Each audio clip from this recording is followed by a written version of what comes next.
मुक्ति नया जीवन हो गया। रुको साहिर चौकिया, नया दिल भी दे दिया। दूसरा कुरिन्थिया 3 उसकी 7 से लेके 18 आयत तक मैं इसे पढ़ूंगा।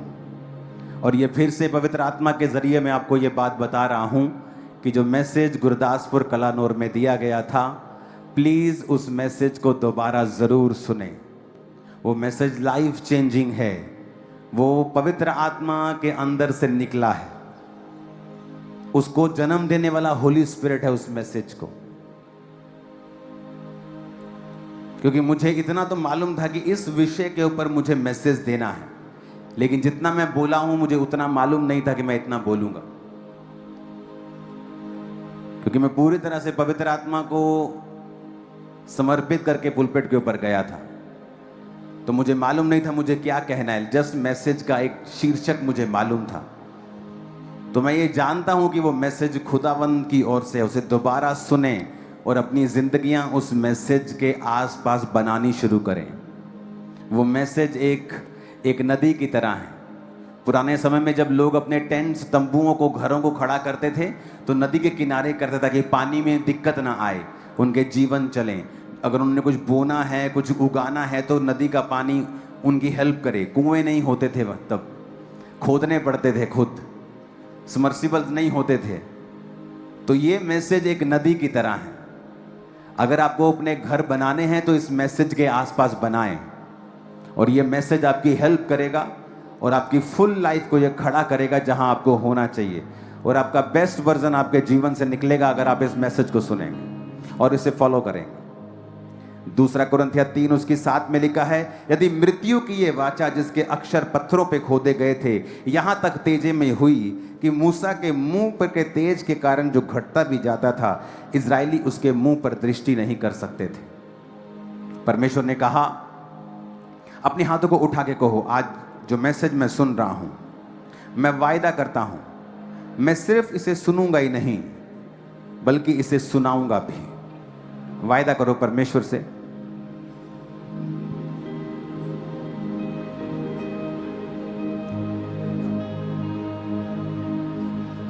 इन जीसस नेम। उस वचन को मैं चाहता हूं कि ये वचन आप ध्यान से इसे नोट करें। दूसरा कुरिन्थिया 3 7 से 18, रोमियो 12 उसकी 2 आयत, फिलिप्पियों 1 उसकी 6 आयत और कुलस्सियों 3 उसकी 10 आयत।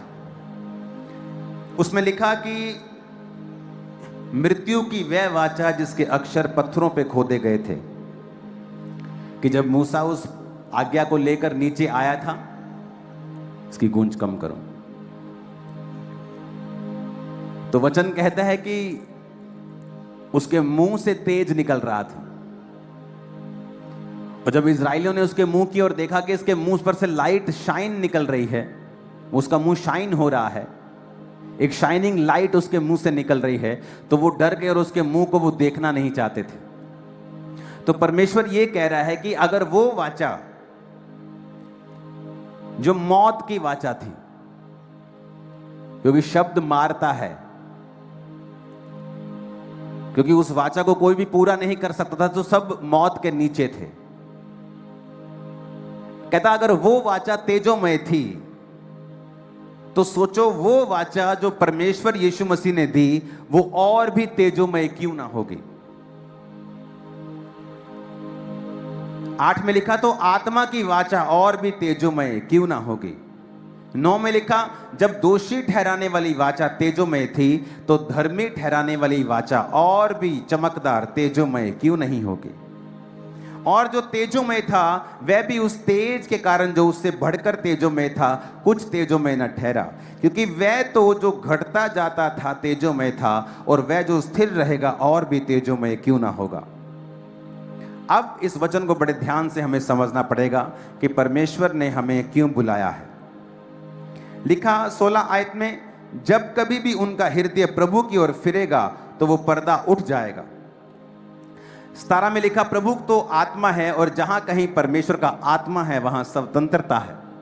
18 में लिखा परंतु जब हम सबके उघाड़े चेहरे से प्रभु का प्रताप इस प्रकार प्रकट होता है जिस प्रकार दर्पण में, तो प्रभु के द्वारा जो आत्मा है हम उसी तेजस्वी रूप में अंश अंश करके बदलते जाते हैं। अब यहां पर उसने कहा कि जब मूसा आसमान में गया और परमेश्वर ने उसे अपने हाथ से लिखी हुई वाचाएं दी, और जब वो नीचे आया तो उसके चेहरे पे इतनी किरणें निकल रही थी कि लोग डर रहे थे उसका चेहरा देखने के लिए। तो वचन में लिखा है कि उसका चेहरा जब देखने में डरने लगे तो मूसा ने अपने चेहरे के ऊपर पर्दा डाल लिया। तो वो पर्दा डाल के अपने चेहरे पे लोगों से बातें करता था, क्योंकि उसका जो तेज था चेहरे के ऊपर वो बहुत ज्यादा था। और धीरे धीरे जब मूसा नीचे रहा पृथ्वी के ऊपर तो वो तेज घटता गया। तो पौलुस ये कह रहा है कि वो तेज जो घटता रहा, क्योंकि वो एक दोषी ठहराने वाली वाचा जब वो मूसा लेके आया वो तब उसको मिला। तो सोचो, जो धर्मी ठहराने वाली वाचा है, जो नया नियम है, जो जीसस क्राइस्ट ने कहा कि अब तुम्हें उस पुराने नियम को मानने की जरूरत नहीं है, मैं उसे खत्म करने नहीं परंतु पूरा करने आया हूं, कि अब तुम्हें बैलों और बकरों का लहू देने की जरूरत नहीं है, अब तुम्हें नए नए चांद और नई नई चीजों को मानने की जरूरत नहीं है, अब मैं आ गया हूं, मैंने अपना लहू तुम्हारे लिए बहाया। एक ही बार में जगत के सारे पापों के लिए मेमने ने अपना लहू बहाया और वो पिता के पास चला गया। इसलिए उसने मरियम से कहा था अभी मुझे मत छू, मैं अभी पिता के पास नहीं गया हूं। और वो पिता के पास अपने लहू को लेकर गया और पूरे जगत के लिए अपने लहू को परमेश्वर के सामने चढ़ाया। तो परमेश्वर कहता है दोषी ठहराने वाली वाचा अगर तेजोमय थी तो सोचो जो धर्मी ठहराने वाली वाचा है वो कितनी तेजोमय होगी। आप उस ग्लोरी को महसूस कर सकते हैं, आप उस ग्लोरी में जी सकते हैं जो पुराने नियम के लोग भी नहीं जी पाए। तब किसी किसी के ऊपर आत्मा उतरता था, किसी किसी को परमेश्वर के दर्शन होते थे, किसी किसी को पवित्र आत्मा भविष्यवाणी का वरदान देता था। लेकिन अब नए नियम में लिखा है कि मैं अपना आत्मा सब मनुष्यों के ऊपर उंडेल दूंगा, सब मनुष्यों के ऊपर। अगर 120 लोग प्रार्थना कर रहे थे तो आत्मा 110 लोगों के ऊपर नहीं उतरा, वो 120 के ऊपर ही उतरा। यानी अब परमेश्वर चाहता था कि यीशु मसीह के जन्म के बाद, उसके जी उठने के बाद, क्रूस पे लटकाया गया, मारा गया, गाड़ा गया, तीसरे दिन मुर्दों में से जी उठा। अब उसके जी उठने के बाद लोगों को ये बातें समझ आए कि अब तुम्हारा जो अप्रोच है परमेश्वर के सामने वो अलग हो गया है। अब वो कहता कि अब तुम परमेश्वर के ही तेजस्वी रूप में अंश अंश करके बदलते जाते हो। जब आप रोज परमेश्वर की प्रेजेंस में अब बैठते हैं तो परमेश्वर आपको एक ही दिन में प्रेरित नहीं बना देगा, आपको एक ही दिन में यीशु नहीं बना देगा। वो आपकी लाइफ पे अंश अंश करके काम करता है। एक कमी आपकी लाइफ से वो निकालने के लिए वो आपकी अगुवाई करता है। जब आप रोज उसकी प्रेजेंस में बैठते हैं, वो कहता वो ग्लोरी जो मूसा के चेहरे पे थी अब वो तुम्हारे चेहरे पे आ सकती है, तुम्हारी लाइफ पे आ सकती है। मूसा ने वो ग्लोरी तब पाई जब वो परमेश्वर की हुजूरी में था। कहते वो ग्लोरी तो वो थी जो घटती जाती थी। सोचो वो ग्लोरी जो प्रभु यीशु मसीह तुम्हें देंगे वो तो घटेगी भी नहीं। हमें आत्मा में कई बार समझने की जरूरत है। अब यहां पे वो कह रहा है, कभी आपने नोटिस किया जब शादी के बहुत साल हो जाते हैं, 15-20 साल हो जाते हैं, तो हस्बैंड वाइफ्स की शक्लें भी मिलने लगती हैं एक दूसरे से। कभी नोटिस किया आपने? किसने नोटिस किया? हाथ खड़ा करो, मैं देखता हूं कुछ है मेरे साथ, हाथों को हिलाओ। आप देखना कई बार ध्यान से, उनका स्किन टोन मिलने लगती है। क्यों? क्योंकि वो एक जैसा ही खाना खाते हैं, एक जैसी वातावरण में रहते हैं, सब कुछ एक जैसा ही हो गया है, वो आपस में वो शक्लें भी मिलने लग जाती हैं। वैसा ही सेम जब आप परमेश्वर के साथ समय बिताते हैं, जब आप रोज परमेश्वर की हुजूरी में जाते हैं, आप रोज परमेश्वर के संग बैठते हैं, तो इसमें एक मैसेज परमेश्वर दे रहा है कि अगर मूसा रोज की एक बार परमेश्वर के सामने कुछ दिनों के लिए गया और उसके चेहरे पे किरणें थी, तो परमेश्वर कहता है कि वो जो तुम्हें धर्मी ठहराने वाली वाचा है, जीसस क्राइस्ट का नया नियम, सोचो तुम्हारी जिंदगी कितनी उज्जवल वो करेगा अगर वो मूसा के चेहरे पे प्रकाश ला सकता है दोषी ठहराने वाली वाचा को लेने वक्त। सोचो जीसस क्राइस्ट की वाचा जो तुम्हारे हाथ में है, तुम्हारी लाइफ पर कैसा प्रकाश होगा। और इसका मतलब ये है कि जब हम परमेश्वर की हुजूरी में बैठते हैं, वो क्या करता है, वो हमारे लाइफ से हमें ग्रेस देता है, हमें कंट्रोल देता है, हमारी जिंदगी के ऊपर काम करता है, हमें अपनी कमियों को याद करवाता है, और हम अंश अंश करके, बिट बाय बिट करके, इसीलिए जो क्रिश्चियन जर्नी है, ये जर्नी काली वाली नहीं है, ये आराम से चलने वाली एक लाइन है, जहां आप रोज प्रभु की उपस्थिति में जाएंगे, वो आपके हार्ट से बात करेगा, अंश अंश करके आपको परमेश्वर के रूप में बदलेगा। आपका जीवन भी जिस परमेश्वर के जैसा होना शुरू हो जाएगा।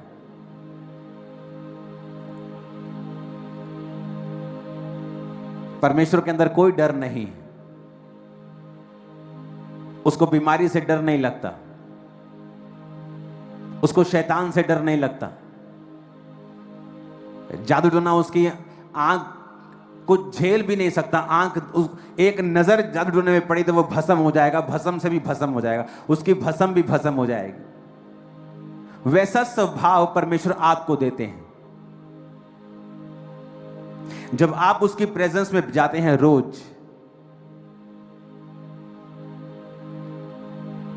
फिर वही बीमारी आपको डरा नहीं पाएगी, और आपकी लाइफ की क्लैरिटी आपको नजर आएगी कि मुझे क्या करना है, मुझे कैसे आगे बढ़ना है। और कई बार आपको अगर समझ भी नहीं आएगी, आप उसी रास्ते नेचुरली चलना शुरू कर देंगे जो परमेश्वर ने आपके लिए ठहराया होगा। यह ब्यूटी है क्राइस्ट की। आपको लगेगा कि मैं परमेश्वर से प्रार्थना करूं, मुझे समझ नहीं आ रहा, लेकिन नेचुरली आप वही लाइन पे चले जाएंगे जो परमेश्वर ने आपके लिए ठहराई होगी। आज मैं बाइबल टीचिंग दे रहा हूं, आज बच्चों के लिए वचन नहीं है। हालेलुया। फिलिप्पियों 1:6 में लिखा, मुझे इस बात का भरोसा है कि जिसने तुम में अच्छा काम आरंभ किया वो उसे यीशु मसीह के दिन तक पूरा करेगा। कैसे पूरा करेगा? तुम परमेश्वर की प्रेजेंस में होंगे, और परमेश्वर ने जिस काम के लिए तुम्हें तैयार करना है वो तभी कर पाएगा जब तुम अंश अंश करके बदलोगे, और अंश अंश करके तभी बदलोगे जब उसकी हुजूरी में रहोगे। और वो तुम्हारे जीवन से कमियों को दूर करेगा, जिस तरह कुम्हार पेशेंस के साथ उस मिट्टी को साफ करता है धीरे धीरे करके, फिर वो उसे गीला करता है बैप्टिज्म की तरह, फिर वो उसको मशीन पे चढ़ाकर उसको हाथ से शेप देता है और एक तरफ से उसे मारता है परमेश्वर की तरह, कि एक तरफ से वो तुम्हें संभालता है और एक तरफ से वो तुम्हें परीक्षा में रखता है। मैं आपको बता रहा हूं कि अगर आपकी लाइफ में, क्योंकि परमेश्वर के पास एक मकसद है, जिस तरह दाऊद की जिंदगी में मकसद था कि वो उसे राजा बनाना चाहता था, पर 30 साल तक वो राजा नहीं बना। परमेश्वर उसके जिंदगी में मुसीबतों और परसिक्यूशन के द्वारा आग की भट्टी में रखकर उसे साफ कर रहा था, उसे अंश अंश करके बदल रहा था, ताकि जब ये उस कुर्सी के ऊपर जाए, इनफ ग्रेस हो इसके ऊपर और यह संभाल सके। मान लीजिए परमेश्वर ने आपकी लाइफ में एक बुलाहट दी है और एक टारगेट है। अगर आप हाउस वाइफ हैं, आप एक नॉर्मल वर्कर हैं, आप एक नॉर्मल दिहाड़ी वाले हैं, चाहे किसी कंपनी के सीईओ हैं, परमेश्वर की योजना आप सबके लिए एक है। अलग अलग सबके लिए है, लेकिन योजना उसकी एक है। वो आपको अपनी ग्लोरी में लेकर जाना चाहता है, आपको अंश अंश करके बदलना चाहता है और आपको इस्तेमाल करना चाहता है। लेकिन वो तभी आपको इस्तेमाल करेगा जब आप उसके जैसे होंगे, क्योंकि वो शैतान जैसे को इस्तेमाल नहीं करेगा। अब क्या होता है? अब एक चेंज आता है। वो चेंज क्या है? मान लो आप एक बहन है और आपकी जेठानी के साथ बिल्कुल बनती नहीं, आप हर टाइम कुड़कुड़ करती हैं, हर टाइम आप उसको नीचा दिखाने की कोशिश करती हैं या अपना गुस्सा दिखाने की कोशिश करती हैं, ये एक रुकावट है। परमेश्वर कहता मैं अंश अंश करके तुझे अपने तेजस्वी रूप में बदल दूंगा। फिर क्या होगा? फिर वो होगा जो परमेश्वर ने आपकी लाइफ के लिए सोचा हुआ है कि मैं इसको इस स्थान पे लेके जाना चाहता हूं, मैं इसको उस आत्मा में यहां लेके जाना चाहता हूं, उसके बाद मैं इसकी जिंदगी में बरकत दूंगा और अपनी योजना पूरी करूंगा। पर ये बहन क्या कर रही है, ये भाई क्या कर रहा है? ये दुश्मनी रख रहा है, इसके जीवन में एक कमी है, ये व्यभिचार नहीं छोड़ रहा। फिर परमेश्वर आपको बीमार करेगा और वो आपको गरीबी में डाल देगा और फिर वो आपको परीक्षा में से लेकर जाएगा। आप सोचोगे क्या हुआ, कैसे हुआ, क्यों हुआ? फिर आप बोलोगे यस, ये है इधर एक प्रॉब्लम, आप उसे सॉर्ट आउट करोगे और वो एकदम से नजर नहीं आती।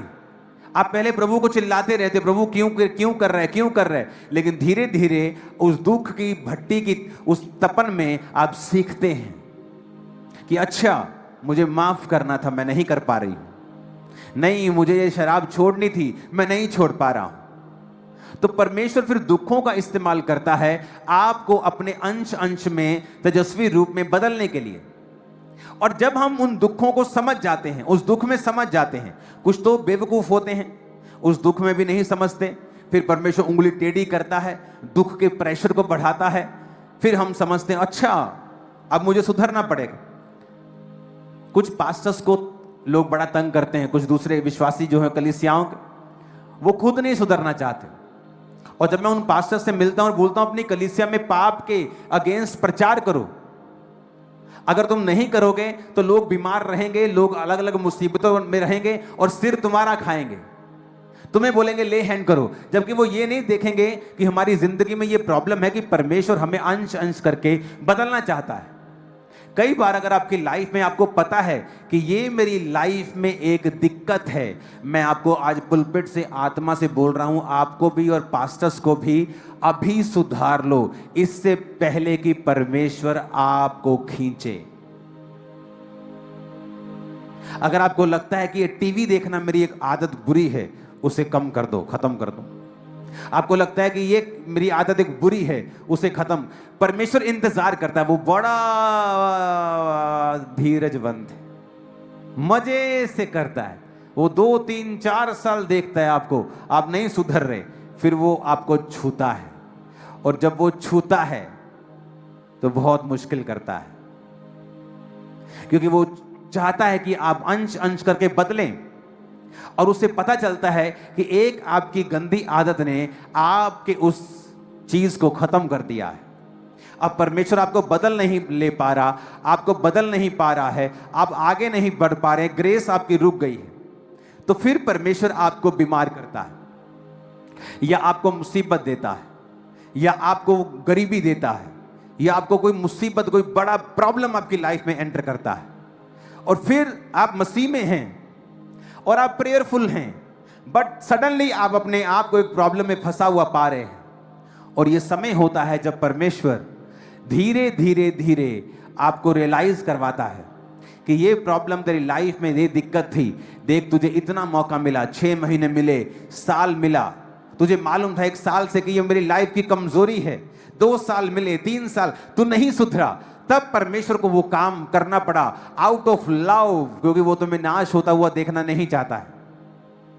अगर आप एक विश्वासी हैं और अगर आपके साथ ये हो रहा है तो शुक्र मनाओ, क्योंकि परमेश्वर ने आपको त्यागा नहीं है, वो आपसे प्यार करता है। और अगर आप एक विश्वासी हैं और आपके साथ ऐसा नहीं हो रहा है गलती करने के बावजूद, you are in a very dangerous place.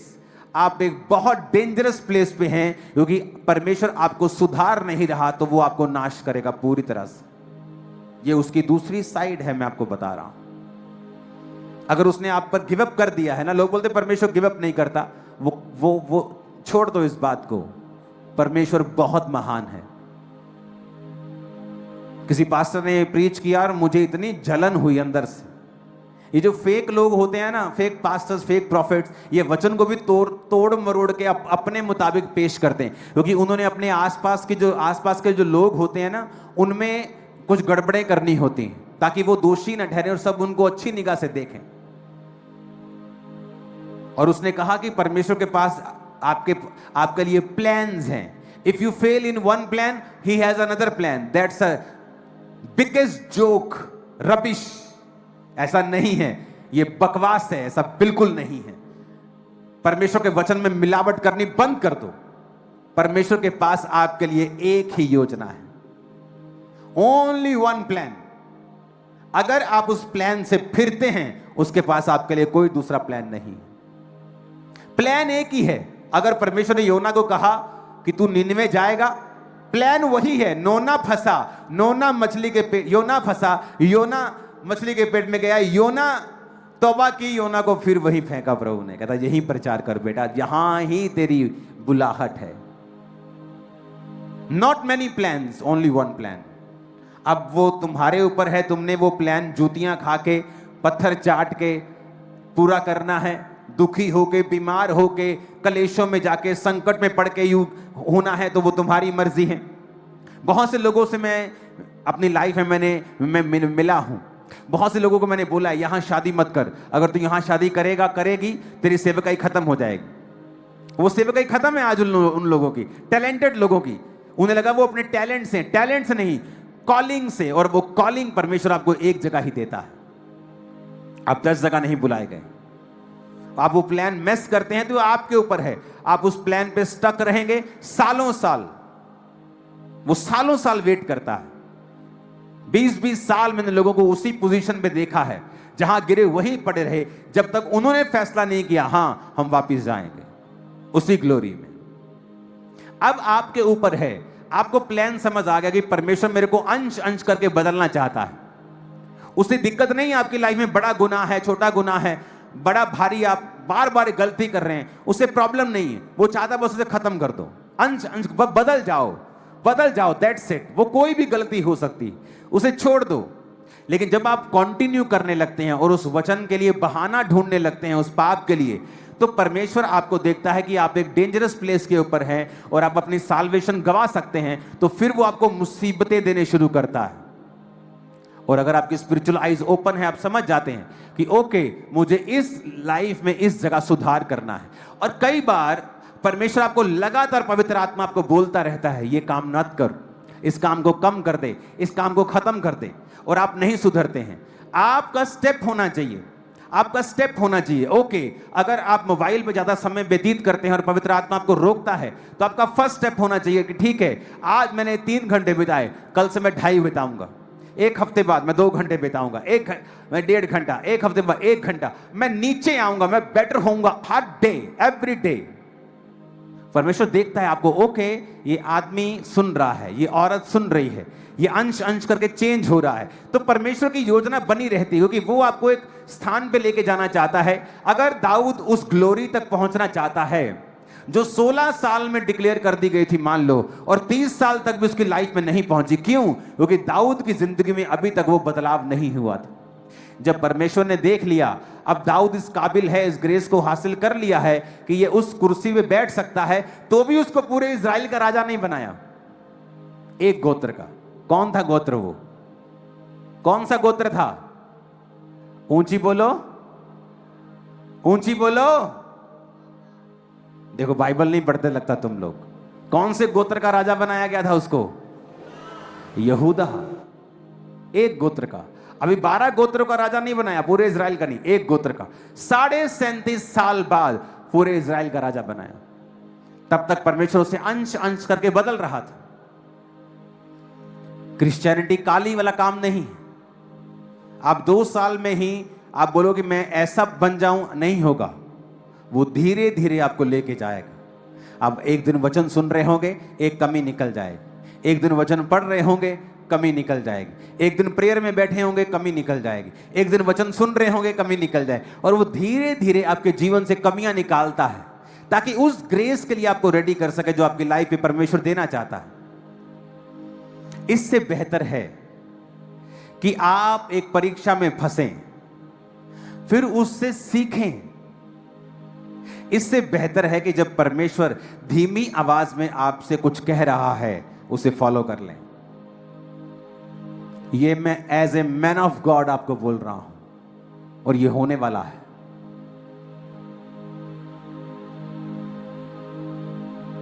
Okay? जो धीमी आवाज में बोला गया खुदा का शब्द है, अगर उसे आप इग्नोर करते ही जाएंगे तो वो एक दिन सांप का बच्चा अजगर बन के आपके सामने खड़ा हो जाएगा।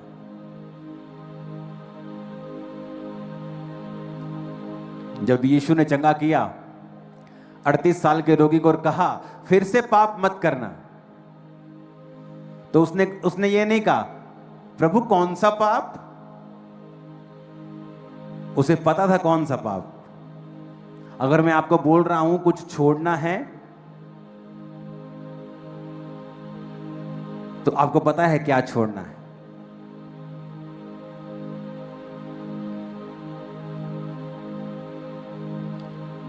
साइलेंस होगी चर्च। छोड़ना है, पता है क्या छोड़ना है? बोलो यस पता है। नहीं पता बाइबल पढ़ो, रोज परमेश्वर की हुजूरी में बैठो, चर्च कभी मिस मत करो, ग्रेस को हासिल करो, क्योंकि जो आज धीमी आवाज है खुदा की, कल वो भारी भरकम परीक्षा बन जाएगी। और जब परमेश्वर परीक्षा में डालता है, एक समय तक वो आपको उसमें फिर रखता है। वो जल्दी डालता नहीं है, जब वो डालता है तो कानों में हाथ लगा देता है,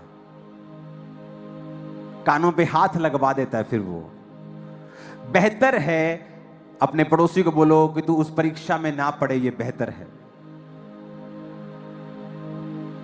आमीन। अगर आप पास्टर हैं तो ये वचन दुगनी पावर के साथ आपकी लाइफ में काम करता है। ये वचन, ये वाला, आप तेजस्वी रूप में बदलते भी ज्यादा हैं और आपकी परीक्षा भी भारी है। तो ये पास्टर लोगों के लिए आज बाइबल टीचिंग हो रही है। जुलाई महीना इंपॉर्टेंट है। पास्टर सेमिनार की डेट्स दिखाओ जरा। पास्टर सेमिनार्स पूरे इंडिया से, फॉरेन कंट्रीज से, ये एक स्पेशल सेमिनार है जो फुल 2 दिन चलेगा। Morning session, lunch, evening session, dinner, फिर मॉर्निंग सेशन, लंच, फिर इवनिंग सेशन, फिर डिनर। पास्टर्स के रहने का भी प्रबंध है, कोई आपको पैसा नहीं देना है। आपके खाने का प्रबंध है, कोई आपको पैसा नहीं देना है। रहना, खाना, पीना सब फ्री है।